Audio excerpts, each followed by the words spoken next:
That's great. So really great insights there, Jeremy. And I think look, every CRM is different. I mean, we've been focusing more on HubSpot, a little bit of Salesforce. I mean, to me, you choose HubSpot, you choose your CRM rather, and that's kind of the one you go for, and you become inclined to. But there's so many CRMs out there. You've got Pipedrive, you've got as we mentioned, HubSpot, CRM, you've got Microsoft Dynamics. But whatever CRM you use, as Jeremy says, I think for us, HubSpot is probably more of a preference to me because I find it more open source. It integrates with all the other CRMs, the other tools, and like any open source technology, it's much easier for someone to create a plugin to make your life even easier with an additional tool set, additional component. That's really good. So just back to the audience, we've got another poll running. So I can see a few of you started filling that in. So we were looking at what your biggest challenges with your current CRM. So we'll come back that into a second. We'll come back to that shortly. But Jeremy, I have another question for you. I know we sort of touched on this, but if we were to compare this year with last year, have you seen a higher demand for automation, modernizing and automation this year than last year? What trends are you seeing? Yeah, look, I mean, it's been a continuous growth trajectory over the last sort of 3 or 4 years anyway. I think when I first started going to the inbound conference that HubSpot runs every year in Boston. Obviously, it's not happening at the moment. Sure. That first sort of started off with around about 20,000 attendees. And the last one we went to was around about 45,000 people there. So you can kind of get the idea about how many businesses globally are continuously wanting to improve their systems. I think this year, especially what we've noticed is that organizations that may have had HubSpot already in place, they've had Salesforce in place because, it's been a bit of a buzz technology. Someone's come in and said, yeah, you guys should get this, support it on board. What we've noticed this year, though, is they've actually kind of looked at how is this working, with the modern workplace. You can't just, lean over your shoulder anymore and ask the person beside you, oh, hey, what are you doing with this client? What happened with that project? Being able to bring that all in centrally and being able to find that information easily is obviously becoming more important to organizations. As a result of that, people also starting to see those small little improvements and then going, okay, well, actually, what can we do now to optimize this even more? And what can we put in place? So what we're finding a lot, especially in the last sort of 6 months, is we're actually sitting down with organizations and mapping out their entire customer journey or touch points. So what's the message on the front end? How are people using your website? How is your sales team processing that relationship? And how's that all going to the other side? And what organizations are starting to see now is actually going, okay, we're spending a lot of time with admin in these areas. How can we remove this manual labor inside of this and then have the people in the team actually focusing on what brings value and most impact to the business rather than, spending 80% of their time processing information rather than actually delivering results. Great stuff. Good stuff. And as I mentioned before, I recently upgraded to the HubSpot Professional, and it was a move for me that took me a lot of persuasion. But I guess if I was to look at myself, Jeremy, and why I decided to make that move it was really based on what I was seeing and what not just what my clients and competitors were doing, but what I'd know, the trends I noticed in the market, given that sales is becoming a lot more challenging, and we've already covered those points around reaching decision makers and everyone's locked away and all that sort of stuff. All that aside, we're still going to make business drive forward. So for me, when I decided to take the move to automate my CRM, I didn't really see the benefits till about 2 weeks after that. Had a really great guided tour, which is continuous from the HubSpot team. And it just transformed my business. I'm able to invoice directly from my CRM. I'm able to, like I mentioned before, receive leads directly into my CRM. When I send a mail out through HubSpot, through my CRM, I receive insights on who's opened an email, what they've clicked on. I don't need to open different portals. Previously, I was using MailChimp, a really great tool. But again, saving the time of jumping into MailChimp and having HubSpot tell me when someone opens an email and when they've jumped on my website at the same time, or when they're looking to hire an SDR. For me, those triggers and intelligence that I gather not just helps me as a business, but my team are able to sell better, and they're able to, let's take the word selling away, articulate the offering of our clients more professionally with the right phone manner and with the right intelligence to add value to those conversations. So even though it's harder to reach people, Jeremy, by automating everything, we're able to become a lot more powerful and add a lot more value to our clients and prospect clients and our clients' clients, right? The clients that we're calling on behalf of our clients that want to see that we've done our homework and research, right? But we don't want to spend, half an hour before we call each account. So having all that intelligence in one place has really transformed what we do. So, Jeremy, let's have a look at the results of this poll. So the biggest challenge that I'm seeing, there seems to be a lot that are 43% other challenges. So maybe I wasn't broad enough on the options, but the ones that are standing out, we might even open up the audience, given we haven't got the full amount of people on this call. We might open up the audience for questions on this one. But it seems to fall around level of engagements at 43%. And segmented data. You got any input on that, Trevor, to why that may be? Why do you think some of the top challenges around level of engagements? We spoke about it previously, but just for the audience, interest of the audience. Yeah, I think from a level of engagement, I guess if you're talking about from an internal perspective, what can happen is obviously you have organisations that have been doing the same things for 30 years or whatever. They've got an established sales team, and they're used to, tracking down their pipeline on a spreadsheet or, in their diary. Hopefully no one's still just tracking their pipeline in a diary.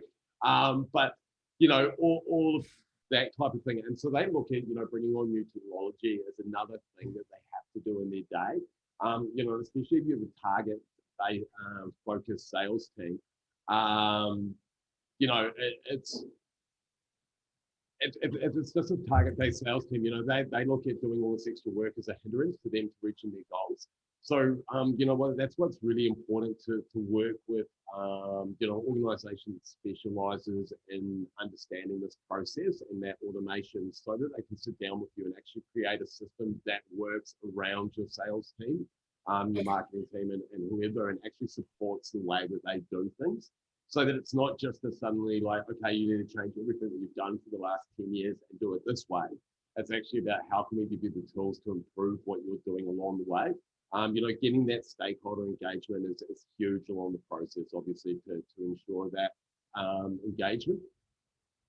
And I guess then from the other side that you're talking about is segmentation as well. And that, to get a real, true, clear segmentation of your database, it comes back to understanding, who your clients are, and building out those client personas and client journey as well. So you sitting down and, we personally go through really, really detailed workshops with our clients, that can take a couple of days to run through, where we ask every single question about those potential clients. We essentially build a persona of who the person is, what they have for breakfast, where they go for lunch, how they process social media information, how they use the internet. All that type of stuff can really help you understand the segmentation of your clients, break down to, what their goals are, their challenges. And then one really important thing we always talk about is actually what are your clients' objections to doing business with you. And I know that can be a really hard question for organizations to ask themselves. But what we've found, definitely when you sort of look at data of personalities of people and things like that, is they'll obviously have a goal, they want to buy a pair of shoes. So, yep, they do that. What's their challenges? Okay, where am I going to buy them? They find the place. And then what a lot of people actually end up doing, and it's an internal thing they don't really realize when they're doing, they start talking themselves out of why they should buy that pair of shoes, or why they should go with that particular business. And so if you're able to understand that as well as part of your segmentation, you can communicate that in the right way as well. So all these sort of little bits of information that you build out of these customer personas and the customer journey are the pieces of information that you should be segmenting your client on. And then obviously, the type of services and things that they use. So, if you're using gated content or forms and things like that on your website, it's not a matter of just asking for their name and email address and phone number now and please put a message about why you want us to contact us.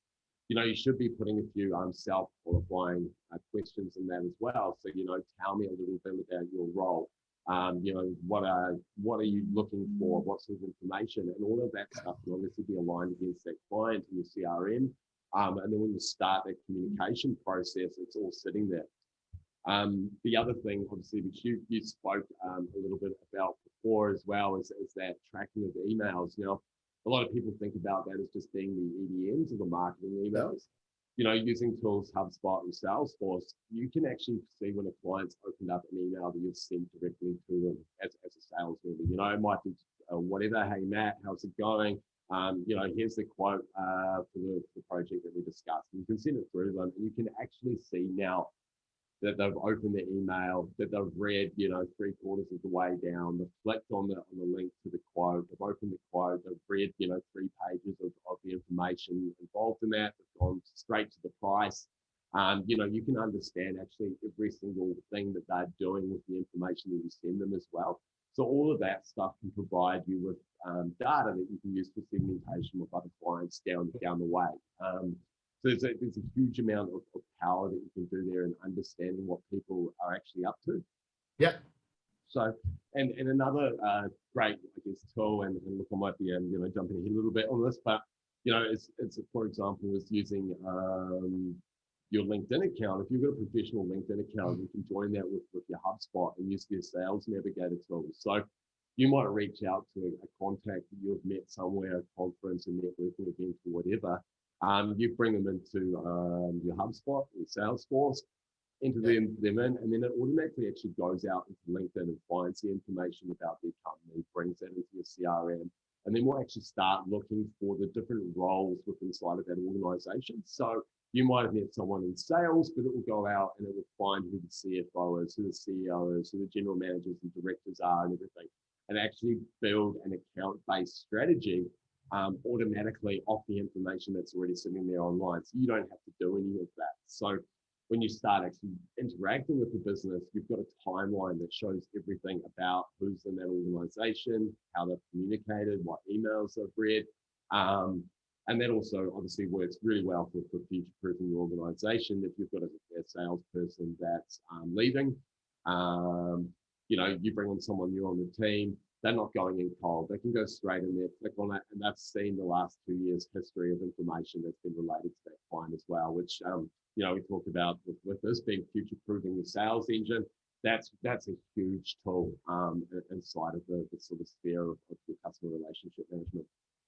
That's brilliant. And you touched on a really great point that I completely forgot to mention. So LinkedIn Navigator integration. So if you're a sales rep or a business owner or any sort of sales professional, and you're hunting through LinkedIn to find the right targets, one of the most frustrating things before was, okay, now I found someone, I've spoken to them, great, there's some interest there, they want to call in a couple of weeks. I used to have to go manually add them to my CRM, which, it seems like it doesn't take too much time, but if you're doing it as a multiple exercise, as sales reps do when they're going through an Excel sheet or, and searching and hunting, removing that Excel sheet and just having HubSpot and LinkedIn Navigator, there's an integration that allows you to push contacts to your HubSpot. So I use a tool called Trigger, a really great tool. So if anyone is using Lucia on this call for finding phone numbers and you're looking for an alternative, I would highly recommend you take a look at Trigger, as well as CRMs like HubSpot if you're not already looking at automating that sort of stuff. But Trigger will give you insights on some of the individuals that you're targeting. So what CRM they're using when they're upgrading their technology, what technology they're using overall. But it also allows you to access things like what insights are out there. Is there a merger, acquisition? Are they hiring? What's their hiring schedule been looking like? But also mobile phone numbers, being able to get contact details, and it acts like a Zoom info tool. If anyone's familiar with Zoom info, I can send that to anyone at the end of this call, but highly recommend you use that, and that helps you to push contacts directly to HubSpot. Now you can do that with multiple tools, but just the ability of having that integration, Jeremy, as you mentioned, between LinkedIn Navigator and HubSpot, that's probably saved for me. That's been one of the biggest value adds, and having AIs actually automatically update contacts from LinkedIn Navigator as well, depending on how deep you want to go down the rabbit hole. But yeah, no, it's fascinating technology. So look, we're going to move on to our final talking point. So we do have a new poll. So what we'll do, we'll get that started, but we want to look at some of the changes that our audience that you've all made with your CRM in the last 12 months. We've spoken a lot about automation, Jeremy, right? We've covered some of the pushes to why you should modernize your sales infrastructure and your sales dynamics. And I guess what we want to understand is, are you already on that journey? And if you are, what changes have you made to your CRM? So we're gonna start that now. So we want to know what's the biggest change that you've made to your CRM and the way you use it in the last 12 months for your business. So that's up and running. So look, I know there's this saying where you've got to adapt the CRM for success. And I guess what I'd like to do is explore some of the things that our audience can do to help start your journey of automation. Or if you're on that journey, what else can you automate to make your life easier, right? So things such as highly engineering automation, improving your level of engagement, all those things that we've covered, tidier segmentation, being able to engage people automatically and make sure you can send out automated emails, all that sort of cool stuff can help modernize your sales engine and for success, right? So look, as Jeremy mentioned before, I upgraded to HubSpot Professional as a way to gain more visibility and become more efficient. I want to future-proof my sales engine for the next 10 years, right? And the people that approach Jeremy want to do the same, right? They want to be able to stay competitive. It is getting harder out there. And forget COVID, forget all that stuff that sped up the sales modernization. You've got to adapt right now and start changing the way that you sell if you're a salesperson, or if you're a business owner, how you manage your salespeople and what tools that you give them for them to become successful and stay competitive, right? So, Jeremy, I guess back to you again. What are some of the things you recommend the audience start looking at right now when it comes to modernizing their CRM? For all those maybe using a free CRM version, or those that don't have a CRM, what do you recommend as a starting point for them? Look, I think one of the biggest starting points we talk to organizations about is start looking at your business holistically. Obviously, the CRM is a great central data point. So remove that sales funnel mentality, that idea of, you're grabbing clients, you're pushing them through the funnel with the sales team, you're pushing them out, and then that's a client, they're done, you've sold them something, and then that kind of disappears. You need to start looking at your organization as being holistic, and involving all the departments as being one thing. So obviously your marketing, your sales, service, finance, how do they all work together, and mapping out that customer journey once again, right from the start all the way through to the end of that relationship, and then how do you continue that relationship going in the communication of it. Once you've been able to sort of map that all out, you can then start identifying all the different tasks, touch points, and everything that you would have had to do with that client on a day-to-day basis, from following up on a lead that's come through from the website contact form or something like that. At what stage do you send out a quote to the client and all that sort of thing. Once you've actually mapped that entire journey out, you can start understanding where you can create efficiencies using your CRM. Of course, using it as a centralized business tool rather than just a place to hold data. Obviously, the analytic capability from having that all together is huge. One of the organisations we worked with, they were saying that they're getting lots of leads, but somewhere along the way they're all falling away and they can't understand why. By able to automate that process, or to put in a really carefully structured pipeline that provides their team with prompts and information and things that they can do, you're able to understand, what the percentage chance is through AI of the client moving to the next stage in that process. What happens next? And then through data, obviously, you're able to have a look at that and kind of go, oh, okay, step 4, we're noticing a 60% drop-off of potential clients there. Why is that happening? And you can pinpoint down onto that situation and readapt and re-change it. It gives you the ability for that whole, fail safe, fail quick mentality, I guess. You can go in there, you can try something. You'd see the data's not backing up with what you want. Change it quickly. You can put something else in place and continuously able to adapt that on a daily, weekly basis. From a marketing perspective as well. You can put a bunch of money into Google Ads or the social media advertising or whatever it is that you want to do. And then you can see straight away, well, this isn't working. I'm pulling that, pulling those dollars, and I'm going to put it over here quickly rather than just letting it, sit there for 6 months and burn a whole lot of, your spend. So, yeah, obviously bringing everything in together and understanding how it all relates is the first step, obviously, in that journey. And then having a look then, okay, well, how's the data that we've got in there supporting this journey? What do we need to put in place? What sort of re-nurturing do we need to do? What information do we need to get back from these potential clients to qualify them as good leads? And start sort of using that information to help give you more insight.